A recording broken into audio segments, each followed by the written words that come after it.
It's the Legend of Zelda and it's really rad. Those creatures from Ganon are pretty bad. Octoroks, Tektites, Levers too. But with your help, our hero pulls through. Yeah. Go Link. Yeah. Get Zelda.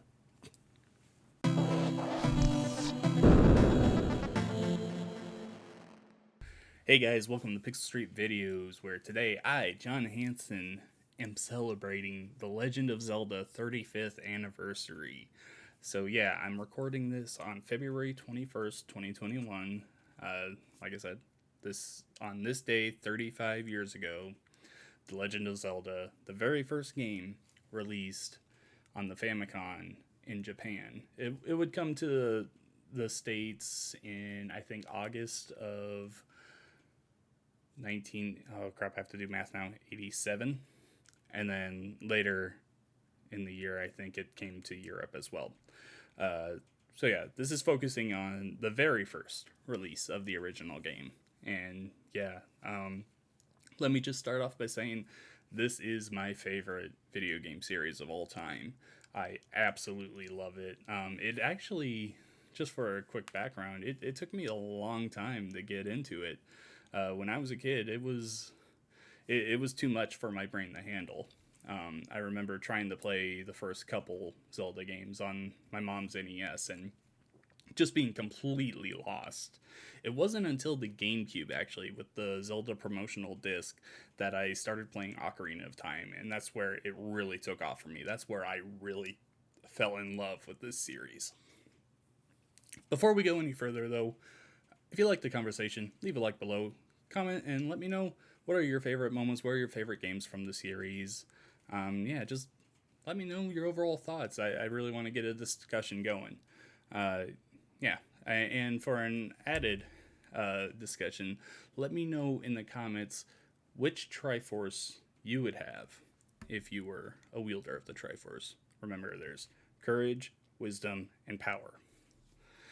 Back to the normal things, though. Yeah, when I got into Zelda, it, it was just like a revolution in my mind. I was so blown away with this just giant world and riding Epona around in the open field and just everything. Like I'm this elf like Helion, and I'm taking on all these baddies. I'm going through dungeons and everything. It was just it when it clicked for me. It was just something.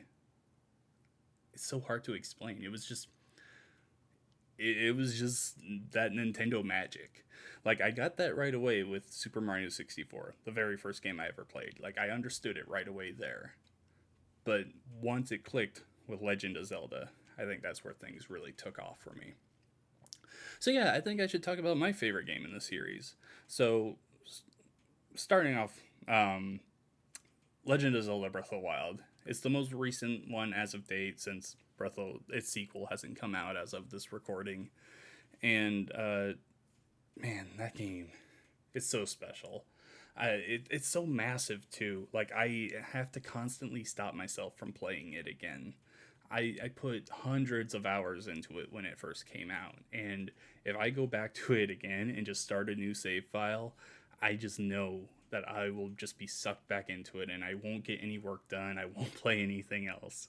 But man, the itch is there. That's why I really want Nintendo to give us a better 35th anniversary than what they've shown us at the moment, which is just Skyward Sword HD on the Switch. But I'm not going to talk about the negatives right now. Let's focus on the positives. So yeah, Breath of the Wild, it was such a revolution in its own right for the series, and that's where it really revitalized the series. I'm very excited to see how it continues going forward with that. It is just a magic game. It's one of my favorite games of all time. When I think of my favorite Zelda game, though, I think Breath of the Wild is definitely the best. My favorite, though, has to be Ocarina of Time right there. It was my first Zelda that I really got into, like I said. And I hear all the criticisms from people that it hasn't aged well, that there are issues with it. Yeah, pretty much every game from the 90s is like that. Like it that doesn't change my love for it. I could go back to it and play through the entire thing anytime I wanted, and I would still enjoy it about as much as I did the first time I went through there. If you're looking to play it and you haven't yet, definitely get it on Nintendo 3DS.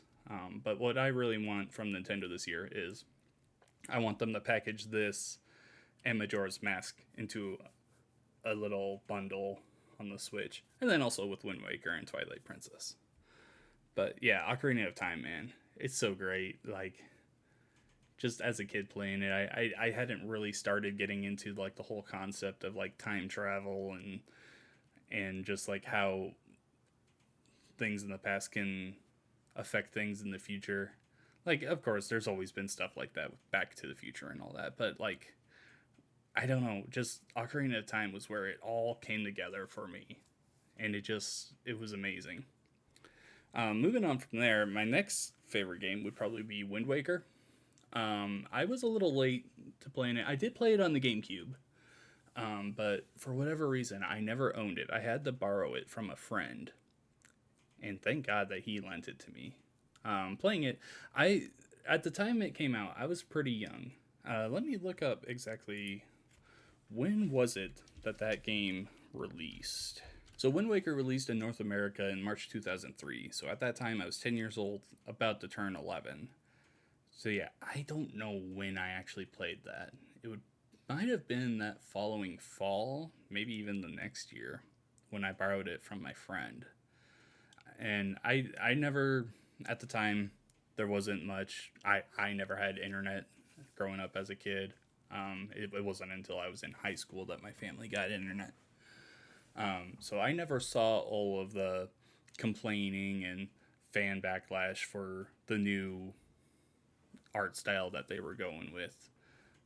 But when I played this, man, I was blown away. I still think it holds up as one of the most gorgeous looking Zeldas ever. That would you call it cel shaded? I guess. Yeah, I don't know.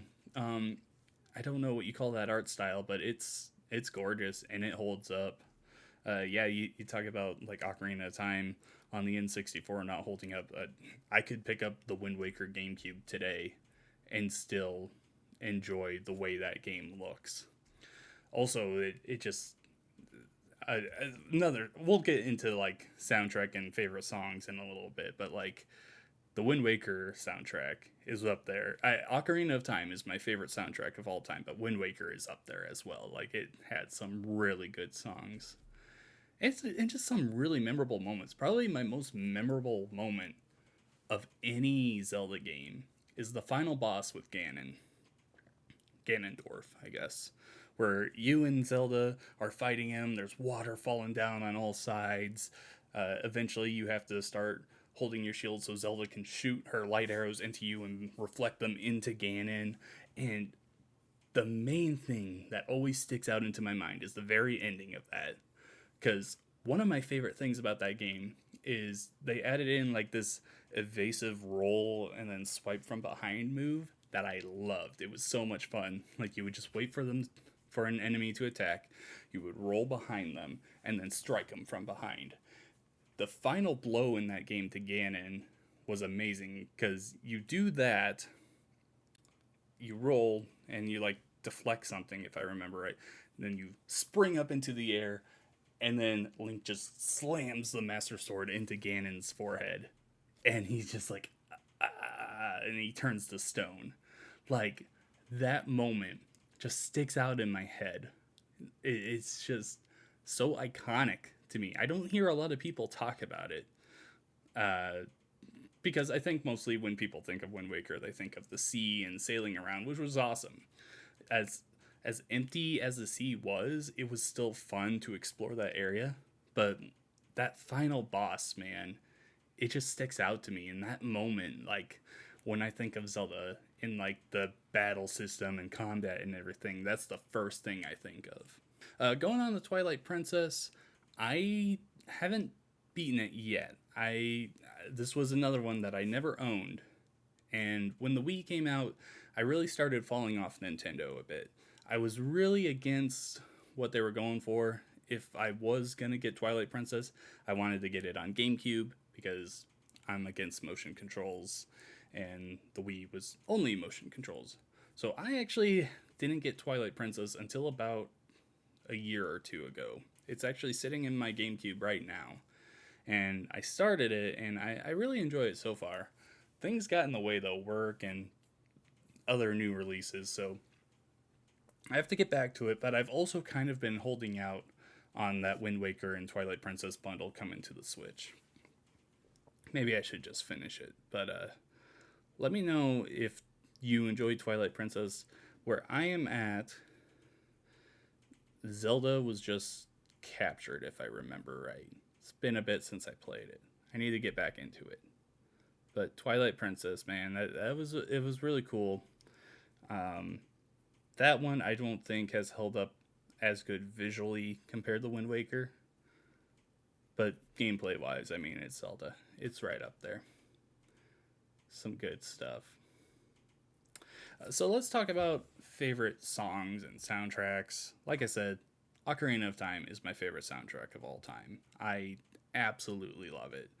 When I think of that, the first song that comes to mind is Saria's song, or the Lost Woods song, theme, whatever you want to call it. I always think of in Goron Village at the bottom when you're a kid and you're first talking to... Oh, it's not Darunia, that's Breath of the Wild. Oh, no. The leader of that village, I can't think of his name right now. I'll edit it up here. But he's grumpy, he's mad and everything. So you play him Saria's song, and he just starts dancing. He's like, yeah, hot, yeah. It's so funny. Like, Legend of Zelda doesn't have many moments of... It doesn't have many moments of, like, humor or anything. Like, there's little bits and pieces there, but it doesn't happen much. And I just remember the first time doing that as a kid, I just started busting up laughing. I was probably 10 years old at the time, and man, I was I was laughing so hard. Other great songs, Song of Storms, that one's so iconic to me because that is one that that one is like this weird, I don't know, would you call it a paradox? You meet this guy in a windmill, and he's got the music device that he's like spinning and everything, and he's like, yeah, I've been playing this song for 7 years. This kid that played it, and I can't get it out of my head. I can't stop, and it's gotta go fast, and it's making the windmill go faster and faster, and he teaches you it. And then you go back in time 7 years as a kid, and you talk to him, and you show him the song, and he's like, oh yeah, that song's great. He's like, wait, I can't stop. So you just torture this guy for 7 years by teaching him a song that he taught you in the future. It's great, and I absolutely love it. And I just love the effect, like, wherever you go, wherever you play that song, it starts raining and a thunderstorm starts. There's only a few moments in the game that actually means anything, but it's really cool when it does. Man, I love that. Other songs, man, the Gerudo Fortress song, the like, man, that is such a catchy beat and everything. Usually when it comes to like desert themes, I'm not really into those kind of things. Like, I appreciate them and everything, and I think they fit perfectly pretty much every time, but for whatever reason, I don't, maybe it's like, I can't really explain it. I'm not a music buff or anything. I just know that I don't really enjoy desert themes, but the Gerudo Fortress theme, man, that really that really gets me. I absolutely love it. When I think of Wind Waker's soundtrack, I think of the opening theme. Oh man, it's oh nope. I'm thinking of Ocarina of Time again. Oh, what is it? It's a little slower. And I wish I could just throw it up, but it's some great stuff.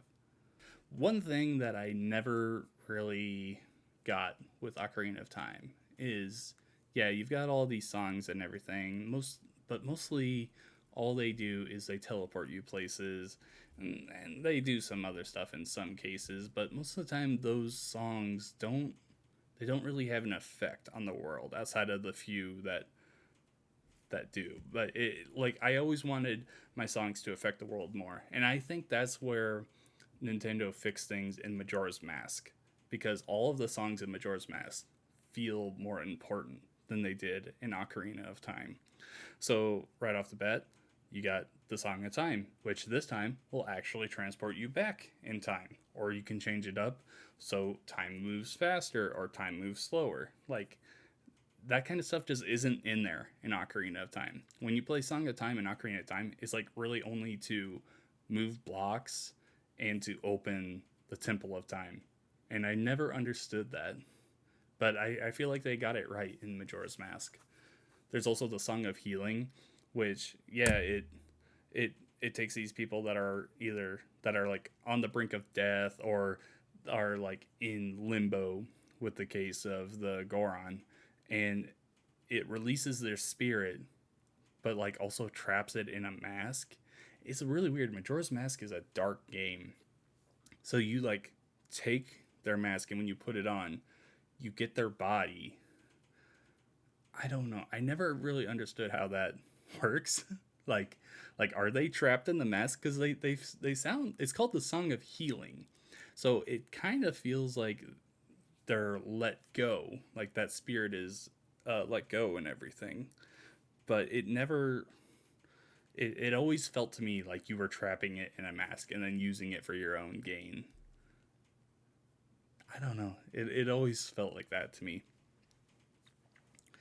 Yeah, songs in Majora's Mask were really great, and man, Majora's Mask just overall is so great with how dark that theme is. Like the like purgatory thing with the moon falling, like the world is about to crash and or the world is about to be destroyed and everything, and you have to stop them, and but you can't do it in one run, so you have to keep continually rewinding time and fixing things. And just like seeing the way all of the villagers, like how they are at first they're in like denial, they go through the stages of grief and everything, like denial and blah blah blah, and then they accept it at the end. And man, it the way Majora's Mask, I don't think Majora's Mask is the best from a storytelling standpoint, but from an environmental standpoint, outside of Breath of the Wild, it is the best in the series. I like just conveying how these people are reacting with the many tragedies in their home. Man, that and when you like get into like the backstory and everything, how Link might already be dead and he's like in his own purgatory and everything, I really love buying into that kind of theory because it's so interesting and it helps like nail home just how dark and everything that game is. It was it had some really weird decisions at first. So I really recommend getting it on 3DS if you want to play it and you haven't before. They fix some stuff with that really helps that game. I've been giving a lot of love to the 3D Zeldas because those are the games that I mostly identify with. But man, 2D is where this series started, and it's still. I mean, it hasn't put any out for a while, but it regularly was putting out great 2D games still throughout the 2000s. The last one being A Link Between Worlds. So my favorite 2D Zelda is A Link to the Past, and I think that's a lot of people's favorite Zeldas in general. That was so the first two games that released on the NES, they were big, like they were good and everything. They definitely haven't aged well. Like if you're going into those for the first time, get a walkthrough, like play it on the Switch so you can rewind things and everything. It's just you don't have to go into this all brave and everything. Like if you need to beat it for the first time, just get through it. But Link to the Past, man, that is a great game. So you start out and it's like a stormy night and everything. Like thinking about like Super Nintendo games, they couldn't be as cinematic, but I think A Link to the Past is the most cinematic game on that console. When you think of like that opening, like, oh, stay here, I have to go off and I'll be home. And then you like follow your uncle and you find him and he's like, oh, I told you to stay home. Take this sword. And then you're fighting people in the castle. You get Zelda out and everything. And then she gets captured. Oh, man, it's such a good like storytelling for a top-down game on the Super Nintendo. There's some really cool stuff in there. A lot of things that really helped. It really helped the Legend of Zelda form an identity and like just like nail home like yeah, this game is the best at what it does, and that it's still so unfortunate to me that they only released one game on the Super Nintendo. Of course, they at the time they put out Link's Awakening on the Game Boy, and they put out some more games on like the Game Boy Color and everything. But until Ocarina of Time came out, like A Link to the Past was the only like main console 2D game for a while. Until let's see, no, yeah, after that, all after Ocarina of Time, all 2D Zelda games were handheld. I hadn't thought of that. Yeah. Well, speaking of handheld, I think we should get into Link's Awakening. If you haven't played this before, get it on Switch. The remake is really good. I enjoyed it a lot. I remember playing it on Game Boy back in the day. I never beat it, but just thinking back about the how that tech like held back that game, like they truly fixed it with the Switch version. So definitely give it a try. But man, that game's really good. It's really cool. Kind of it's kind of a dark story, I think. You arrive on this island, and after a while you find out that nothing here is real, and you like build this friendship with this girl, and she's really cute and she's awesome, and she sings to you, and she's like, yeah, I need to get off this island. I really want to explore and everything. And you're like, oh, this is awesome. She's cool. You see all these people in the village. You're like, yeah, these guys are living their life. I'm gonna go around and I'm gonna get these instruments. I'm gonna open up this egg on the mountain. I'm gonna get out of here. You do that and you're like, oh, these people are disappearing now? Like they just all vanish and everything. I guess spoilers for Link's Awakening and a game from the 90s, but oh man, that game was really good. When I think of mobile games, I always think of the Oracle of Seasons and Oracle of Ages games. Those games, when they were developed, were meant to be 3 different Game Boy Color games, but they were having issues and they had to scale it back and they only made 2. I can't remember which one I played more. It might have been Oracle of Seasons. I really want those to come back though on Switch and like a Game Boy collection like the NES and SNES, and just I really want to play through them, finally like complete them, because I don't think I beat them. I might have. I just can't remember. Huh. I always think of like the commercial for it. It was like this really weird like 90s CG scene with like Link like walking into a temple and he finds this broken sword and he like reverses time for it to mend back together and he like picks it up and holds it. I'm like, man, that is so Legend of Zelda, man. That was great. I absolutely love that. Man, I love this series. Other handheld games that I really enjoyed, Phantom Hourglass. I know I understand why people didn't like it. Like you had to keep coming back to the same temple over and over again, and I hear that. But I really enjoyed it on the DS. I never played Spirit Tracks.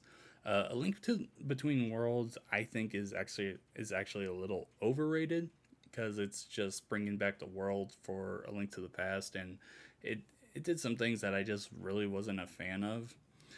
Namely, I wasn't a big fan of the Ravio item shop. If I'm gonna get items and everything, I prefer to find them in dungeons and be like, oh yeah, this is what I need to use to get past everything. I get the like, oh yeah, there's like multiple ways to get through dungeons, which is different from Zelda, but I just, yeah, never was a fan of that game. And I mean, it's still good. I got through it and I was like, I don't think I love this as much as other Zelda games. I think it's a little overhyped. I know this video is a little long and I'm not that great at talking to myself. Um, yeah, thanks for watching. Thanks for listening. Like I said, let me know in the comments your favorite memories on The Legend of Zelda. I absolutely love this series. I know there's a few games I haven't actually beaten, but man, my enjoyment just I think of all the worlds that they've done, the timeline. I absolutely love it. It gets a little complicated, but man, I love it. Just how iconic of a character Link is, and how he's never had a voice. It's always been you as Link, and Zelda is such a great character. Ganon is such a fearsome foe in every game that he appears in, which is a very vast majority of them. Um, like he can keep coming back and be terrifying. Where Bowser comes back and I'm like, oh, that's a lizard. Like, yeah, okay, I've seen you. I need to save a princess from you. But with Ganon, I always felt like, oh, okay, the world is actually in danger with this guy. I absolutely love it. Thanks so much for watching this video on kind of just a discussion on The Legend of Zelda the past 35 years. Let me know what you want. Let me know your favorite memories. What triforce would you have? Man, I love this series. Subscribe to see any of our future videos. And yeah, like the video if you like it. I'm sorry this is such a bad outro. But yeah, thanks for watching. I'm John Hanson. I'll catch you on the next one. Bye.